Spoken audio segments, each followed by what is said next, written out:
Se supone que los niños son inocentes, así que a menudo pensamos que solo los adultos son capaces de cometer los crímenes más atroces. Pues bien, piénsalo otra vez, porque este escalofriante vídeo que estás a punto de ver se adentra en el oscuro mundo de los delitos juveniles, mostrando un lado que muchos no habrían creído que existiera. Prepárate porque este vídeo sobre niños cuyos delitos fueron tan brutales que fueron juzgados como adultos revela en su totalidad las difusas líneas que separan la inocencia de la malevolencia. Mary Bell. La primera vez que conocí a Mary Bell, sentí que algo malo podría pasar con esta chica. Un monstruo, un psicópata y un asesino brutal. Estas fueron las palabras utilizadas para describir al asesino de 10 años que asesinó a 2 niños pequeños. Mary Bell nació el 26 de mayo de 1957, hija de una prostituta local de 17 años, en Corbridge, Northumberland, Inglaterra. Fue una niña abandonada que sufrió abusos a manos de su madre, quien supuestamente permitió que varios de sus clientes abusaran sexualmente de Mary Bell de forma sadomasoquista. No es de extrañar que se convirtiera en una niña perturbada, que a menudo mostraba un comportamiento violento e impredecible, que incluía cambios repentinos de humor y enuresis crónica. Creo que la gente tiene la propensión a ser malos cuando nacen, y Mary Bell era una de esas personas.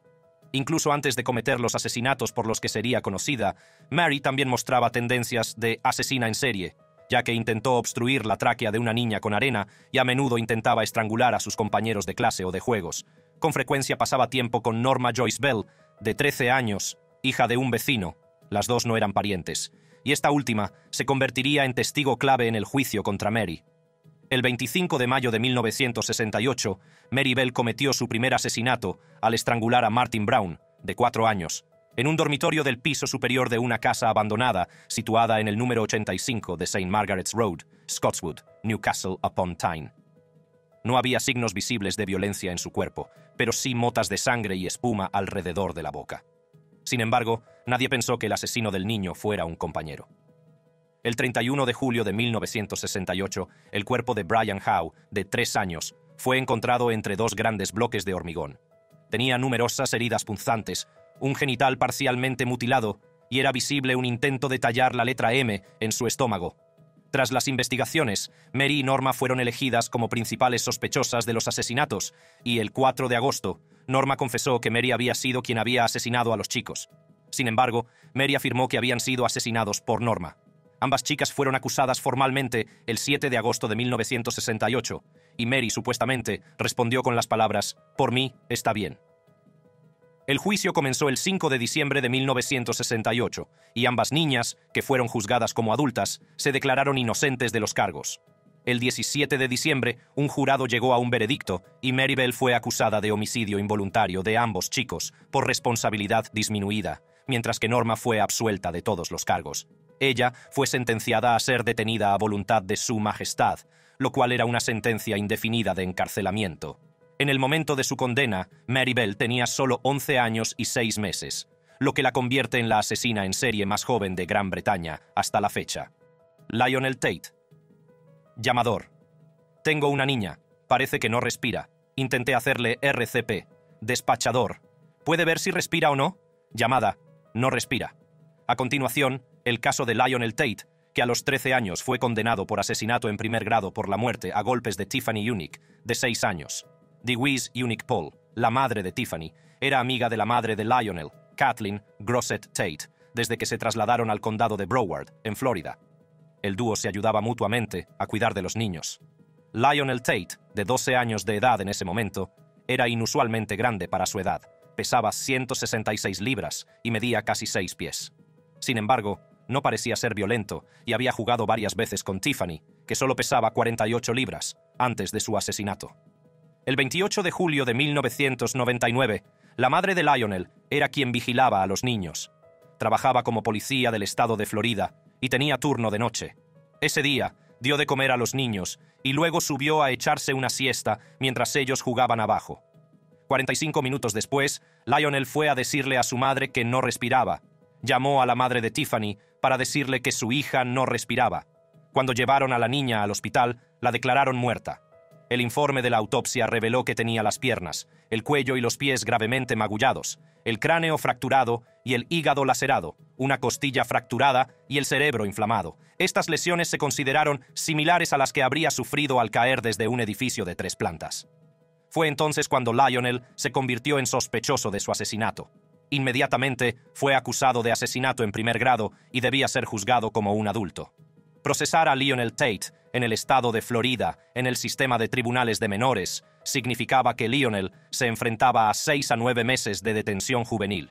Eso es un mes por cada año de vida de esta niña. En mi opinión, esa no era una sentencia apropiada, y eso no era justicia para esta niña. El 25 de enero de 2001, el jurado condenó por unanimidad a Lionel Tate por asesinato en primer grado, y pocos días después de su 14 cumpleaños, fue condenado a cadena perpetua sin posibilidad de libertad condicional. Encarcelamiento para su vida natural. Este controvertido veredicto convirtió a Lionel Tate en el ciudadano estadounidense más joven en ser condenado a cadena perpetua sin posibilidad de libertad condicional, aunque finalmente fue anulado. Eric Smith, juez. ¿Así que encuentra al acusado culpable de asesinato en segundo grado? Jurado. Sí, juez. ¿Es unánime? Jurado. Sí. Eric Smith, de 13 años, acababa de ser declarado culpable de asesinato en segundo grado tras torturar y asesinar a un niño de 4 años, Derrick Joseph Robbie, en el condado de Steuben, Nueva York. El 2 de agosto de 1993, Derrick Robbie pudo ir andando al campamento de día del parque local cercano a la casa de su familia en Savona. Su madre había estado tan ocupada con su hermano pequeño, que lloraba, que le permitió ir solo. Smith, que tenía 13 años, iba en bicicleta al mismo campamento cuando vio a Robbie en el camino. Atrajo al niño más pequeño a una zona boscosa cercana, donde estranguló a Robbie y le dejó caer una gran roca en la cabeza. Como si eso no fuera suficiente, violó al niño más pequeño con un palo y luego vertió Kool-Aid en las heridas abiertas de Robbie. A las 11 de la mañana, la madre de Robbie fue a recoger a su hijo al campamento, pero le dijeron que no había llegado. Inmediatamente se puso en contacto con la policía y tras 4 horas de investigación encontraron su cadáver. Se determinó que la causa de la muerte había sido un traumatismo cráneoencefálico con asfixia contribuyente. Eric Smith fue entrevistado por los investigadores y admitió haber visto a Robbie mientras iba en bicicleta al campamento. Incluso describió lo que llevaba puesto y su bolsa de almuerzo. Sin embargo, cuando le llevaron al lugar del asesinato y le pidieron que recreara lo que había presenciado, pronto quedó claro que no podía haber visto todo aquello desde la distancia a la que decía haber estado. 6 días después, confesó el asesinato de Derrick Robbie e incluso dio detalles del mismo. El 9 de agosto de 1993, tras su arresto, la nación quedó conmocionada por el hecho de que el autor de un crimen tan brutal no fuera otro que un niño pelirrojo de 13 años y cara pecosa. El 2 de septiembre de 1993, un gran jurado acusó a Smith de asesinato en segundo grado y fue juzgado como adulto. Smith se declaró inocente del cargo y un psiquiatra de la defensa testificó que le había diagnosticado trastorno explosivo intermitente y que no podía ser considerado penalmente responsable del crimen. Sin embargo, los fiscales rechazaron la defensa por demencia, argumentando que no padecía ningún trastorno mental en el momento del asesinato. El 16 de agosto de 1994, el jurado declaró a Eric Smith, de 14 años, culpable de asesinato en segundo grado, y, el 7 de noviembre, fue condenado a la pena máxima para asesinos juveniles, que era de 9 años a cadena perpetua. Finalmente se le concedió la libertad condicional en octubre de 2021, tras cumplir 27 años en prisión, y fue puesto oficialmente en libertad en febrero de 2022. Robert Thompson y John Venables. Venables. Así que nos acercamos a él, y estábamos caminando con él, y tomé su mano, detective. ¿Y de quién fue la idea de caminar hacia él? Venables. Mía, detective. ¿Lo fue? Venables. Entonces fue idea de Robert matarlo. Robert Thompson y John Venables tenían ambos 10 años cuando asesinaron de la forma más espantosa a James Patrick Bulger, de 2 años. El 12 de febrero de 1993, Thompson y Venables, conocidos por jugar habitualmente a las tracas desde su colegio, se encontraban en el centro comercial New Strand de Bootle, robando artículos y buscando un joven objetivo. El dúo tenía planeado secuestrar a un niño, conducirlo a una carretera muy transitada junto al centro comercial y empujarlo al tráfico. Por desgracia, su víctima sería James Bulger, de 2 años, que estaba en el centro comercial con su madre. Por un breve momento, ella le soltó la mano para pagar sus compras y luego desapareció. Las imágenes de CCTV mostraron a Thompson y Venables llevándolo de la mano fuera del centro comercial a las 3:42 p.m. Los dos llevaron a Bulger al canal de Leeds y Liverpool, donde lo dejaron caer de cabeza e intentaron tirarlo al agua. Venables: y salimos al canal Detective. ¿Para qué? Venables: no lo sé, dijimos vamos a tirarlo al agua. Él lo estaba persuadiendo. Dijo arrodíllate, veamos el agua y todo eso. Pero no quiso, porque cuando no lo bajamos, Robert lo levantó y lo tiró al suelo. Y ahí es donde se hizo el chichón en la cabeza. A pesar de que los chicos se encontraron con varios adultos, nadie sospechó que estuviera ocurriendo algo malo ni intentó alertar a las autoridades. Finalmente, Thompson y Venables llevaron a Bulger a una vía férrea donde le arrojaron pintura en el ojo izquierdo, le colocaron pilas en la boca y presuntamente en el ano, lo pisotearon y le lanzaron ladrillos. A continuación, le arrojaron una placa de pescado de ferrocarril de 10 kilos, lo tumbaron en las vías del tren y le colocaron piedras encima para que su muerte pareciera un accidente.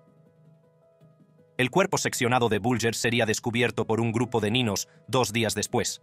Había sido cortado por la mitad por un tren y sufrió 42 heridas en total. El 18 de febrero de 1993, ambos chicos fueron detenidos y el 20 de febrero fueron acusados del asesinato de James Bulger. Debían ser juzgados como adultos y el 1 de noviembre de 1993 comenzó el juicio para adultos en Sessions House, Preston. Ambos niños, que en aquel momento tenían 11 años, fueron declarados culpables de asesinato y secuestro el 24 de noviembre de 1993, lo que los convirtió en los asesinos condenados más jóvenes del siglo X en Gran Bretaña. El jurado recomendó una pena mínima de 8 años, mientras que el presidente del Tribunal Supremo, Lord Taylor de Gosforth, recomendó que los chicos cumplieran un mínimo de 10 años. Sin embargo, una petición firmada por casi 280.000 personas recomendó que Thompson y Venables cumplieran un mínimo de 15 años, y prosperó. Jordan Brown. ¿Qué tan joven es demasiado joven para un niño para ir a juicio por asesinato y posiblemente a prisión de por vida? Jordan Brown es un niño de 12 años de Pensilvania, acusado de matar a la prometida embarazada de su padre, y podría convertirse en uno de los estadounidenses más jóvenes en enfrentar cadena perpetua. Jordan Brown tenía solo 11 años cuando fue acusado como adulto del asesinato de la prometida de su padre. Kenzie Marie Houck, de 26 años, estaba embarazada de 8 meses cuando recibió un disparo en la nuca la mañana del 20 de febrero de 2009.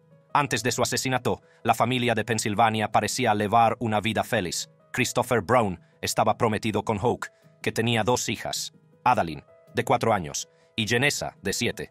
Junto con Jordan, la familia parecía llevarse bien, y todos esperaban con impaciencia la llegada del nuevo bebé hasta aquella trágica mañana. Christopher se había ido a trabajar mientras Houck y los niños se preparaban para el día. Janessa y Jordan se fueron juntas al colegio, mientras que Adalyn, de 4 años, se quedó con su madre. 45 minutos después, Adalyn fue encontrada llorando en la puerta de su casa de New Beaver, Pensilvania, por unos cortadores de árboles. Houck y su bebé nonato fueron encontrados muertos con Houck sufriendo un disparo en la cabeza. Le habían disparado con una escopeta Harrington & Richardson, de calibre 20 de modelo juvenil, que fue un regalo de Navidad de Christopher a su hijo Jordan. Tras una investigación posterior, la policía encontró un cartucho de escopeta gastado cerca del camino por el que Brown caminaba con Janessa de camino al colegio. Fue detenido inmediatamente y puesto bajo custodia. Aunque los investigadores no encontraron pistas de ADN ni huellas dactilares que relacionaran a Jordan con el crimen, creyeron que había asesinado por celos. No ayudó que, a pesar de entrevistar a Janessa 4 veces, solo grabaran la parte en la que cambiaba por completo su historia, pasando de no ver nada raro a decir que había visto a Brown con la escopeta esa mañana. Brown, por su parte, insistió en que era inocente y que había visto una camioneta negra con un hombre cerca de su casa. Houck había presentado una orden de alejamiento contra su exnovio Adam Harvey, que era propietario de un camión negro y había amenazado con matarla a ella y a su familia. Sin embargo, no había pruebas que lo relacionaran con el crimen, así que lo dejaron libre de culpa. Por otra parte, Jordan fue añadiendo más detalles a esta confesión, lo que hizo que su historia pareciera incoherente. Posteriormente, fue juzgado como adulto. El 13 de abril de 2012, el jurado declaró a Jordan culpable de asesinato en primer grado e iba a pasar el resto de su vida en prisión sin libertad condicional. Afortunadamente, se ordenó que pasara un tiempo en un centro de detención de menores. Tras más de 7 años en detención juvenil, Jordan fue puesto en libertad en 2016 y sus cargos fueron anulados en 2018. ya que no había pruebas concretas de que hubiera cometido el delito. Morgan Geyser y Anissa Weier.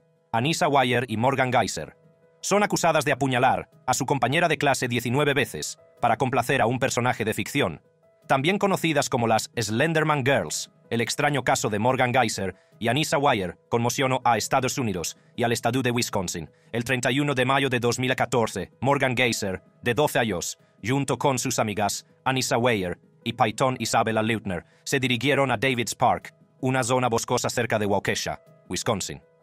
Durante un juego del escondite, Geyser y Weier inmovilizaron a Peyton, también conocida como Bella, en el suelo, y Geyser procedió a apuñalarla 19 veces en los brazos, las piernas y el torso.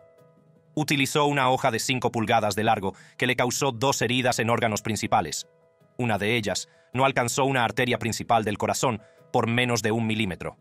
La otra le atravesó el diafragma, cortándole el estómago y el hígado. Tras cometer el vil acto, Geyser y Weier le dijeron a Bella, que seguía consciente, que esperara mientras se los buscaban ayuda, pero nunca regresaron. Afortunadamente, fue encontrada por un ciclista que contactó inmediatamente con el 911. Operador: ¿está con esta niña de 12 años? Sí, dice que tiene problemas para respirar. Dice que fue apuñalada varias veces. 5 horas después, Geyser y Weier fueron detenidas cerca de la Interestatal 94 en la mueblería Steinhafels. Las chicas, que llevaban el cuchillo que utilizaron en una bolsa, dijeron que querían reunirse con Slenderman en su mansión del Bosque Nacional de Nicolet. Fueron detenidas y Geyser fue acusada de intento de homicidio en primer grado y Weier de intento de homicidio en segundo grado. Peyton, por su parte, sobrevivió milagrosamente al brutal apuñalamiento. Geyser mostró poca o ninguna empatía y Weier parecía realmente culpable de apuñalar a la víctima. Debido a la gravedad de sus delitos, ambas chicas debían ser juzgadas como adultas. En 2017, Weier se declaró culpable de participar en un intento de homicidio en segundo grado, pero fue declarada inocente por enfermedad mental. El cierre está cada vez más cerca para los implicados. En el caso del apuñalamiento del hombre delgado, Anissa Weier estará bajo supervisión estatal durante los próximos 25 años. Anissa Weier fue finalmente condenada a 25 años a cadena perpetua, con 3 años de confinamiento, bajo llave y tratamiento involuntario, en un instituto psiquiátrico estatal. Morgan Geyser, por su parte, fue condenado a la pena máxima, de 40 años a cadena perpetua, rompiendo ahora mismo con 40 años, en un psiquiátrico, la sentencia para Morgan Geyser, acusada en el caso de apuñalamiento de Slenderman. Debía permanecer encerrada en una institución mental, hasta que mostrara resolución completa del sistema mental o hasta que cumpliera 53 años. Catherine y Curtis Jones. Catherine Jones solo tenía 13 años, y su hermano Curtis, 12 cuando dispararon y mataron a Nicole Spades en 1999. El plan era matar a Spades, así como a 2 miembros de la familia. ¿El motivo? Los jóvenes estaban siendo abusados sexualmente por uno de esos miembros de la familia. Catherine y Curtis Jones eran 2 niños muy pequeños que acabarían cometiendo uno de los crímenes más despiadados de la historia moderna de Estados Unidos, convirtiéndose en uno de los menores condenados más jóvenes de la historia de Estados Unidos. El 6 de enero de 1999, Sonia Nicole Spades, de 29 años, estaba sentada a la mesa del comedor haciendo un rompecabezas de 500 piezas cuando Catherine, que entonces tenía 13 años, utilizó una pistola de 9 milímetros para dispararle en el torso. El arma se le cayó inmediatamente después de dispararse. Curtis, que entonces tenía 12 años, la recogió y vació la bala restante en Spaghetts. Luego, intentaron que la escena del crimen pareciera un robo frustrado y huyeron hacia el bosque antes de ser detenidos. Todo el mundo se hacía la misma pregunta. ¿Por qué cometieron estos niños un crimen tan violento? La policía tenía un motivo sencillo. Antes eran un trío, algo así como los 3 amigos. Ahora eran un cuarteto y estaban resentidos y celosos por ello. Sin embargo, el motivo del asesinato era bastante triste. Ambos niños sufrían abusos sexuales por parte de un familiar que vivía con ellos. Incluso cuando denunciaron lo que ocurría a su padre y a la novia de Spades, no hicieron nada. Fue entonces cuando ambos niños empezaron a tramar los asesinatos de su padre, del pariente de la familia y de Spades. Spades fue el primer objetivo, porque los niños creían que no había hecho nada para detener los abusos. En una entrevista de 2009, Sonia habló de cómo el hecho de estar encarcelada la hacía sentirse segura. En un momento dado, estaba tan feliz de estar lejos. Sé que suena muy, muy mal, pero hubo un momento en el que estaba lejos de todo eso y estaba sola y a salvo. Los investigadores, por su parte, dijeron que conocían las acusaciones de abuso sexual, pero que no tenían pruebas concretas en ese momento para seguir el caso. Inmediatamente, ambos chicos fueron acusados de asesinato en primer grado y juzgados como adultos el mismo año. Los chicos aceptaron declararse culpables del cargo de asesinato en segundo grado y fueron condenados cada uno a 18 años de prisión con libertad condicional de por vida. Al parecer, Curtis preguntó si podía llevarse a su Nintendo con él tras ser condenado. Curtis, que ahora es ministro ordenado en prisión, y Catherine, que se casó con un amigo por correspondencia, salieron de la cárcel en 2015. Aiden Fucci. Esto no se hizo por codicia, no se hizo en represalia, retribución o venganza. No fue un crimen pasional, no fue un crimen cometido porque se sintió rechazado por ella. El juez continuó describiendo por qué el acusado había cometido el delito por el que estaba ante el tribunal. No fue cometido en un arrebato de ira incontrolable. No había ninguna razón, no había ningún propósito. No se hizo por otra razón que para satisfacer el deseo interno de este acusado de sentir lo que era matar a alguien. Aiden Fucci tenía solo 14 años cuando cometió un crimen tan brutal que tuvo que ser juzgado como un adulto. La mañana del Día de la Madre, el 9 de mayo de 2021, la familia de Tristan Bailey, una animadora de 3 años, denunció su desaparición después de que no acudiera a ayudar a preparar el desayuno a su madre. Antes de que acabara el día, su cuerpo fue descubierto en una zona boscosa a las afueras de Jacksonville. Había sido brutalmente apuñalada 114 veces, de las cuales 49 eran puñaladas defensivas. El asesino resultó ser Aiden Fucci, compañero de clase de Tristan. Apareció en un video de vigilancia caminando a la 1:10 de la madrugada con Tristan antes de que se declarara su desaparición. Tras varios interrogatorios en los que se contradijo mucho, fue detenido el 10 de mayo de 2021 por el asesinato en segundo grado de Tristan Bailey antes de que la acusación se elevara a asesinato en primer grado. Los investigadores también encontraron la funda de un cuchillo Bock que coincidía con el hallado cerca del cuerpo de la víctima, así como unas zapatillas Nike blancas ensangrentadas y una camiseta con sangre. Se descubrió que Fucci siempre había tenido la obsesión de matar a la gente con un par de cuchillos a los que había bautizado extrañamente como Picker y Poker, y Tristan resultó ser su víctima.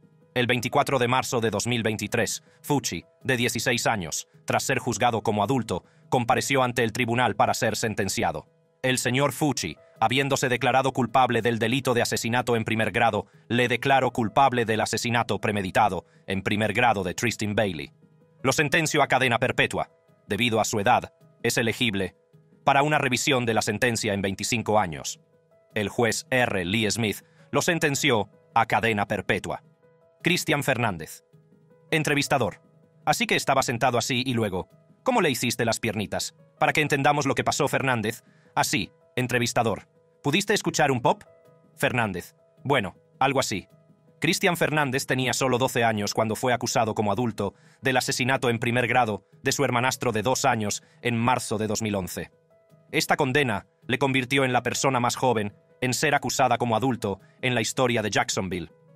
El 14 de marzo de 2011, David Galarraga, de 2 años, quedó bajo la supervisión de su hermanastro mayor, Cristian Fernández, en su casa de Jacksonville, en Florida. Aunque los detalles de lo que realmente ocurrió ese día han seguido cambiando, un hecho se mantuvo igual. Cuando su madre, Vianela Susana, regresó, Cristian la llevó a ver al menor, que estaba inconsciente y no reaccionaba. En lugar de llamar al 911 o llevarlo al hospital, se limitó a cambiarle la ropa, ponerle hielo en la cabeza y limpiarle la sangre de la cara.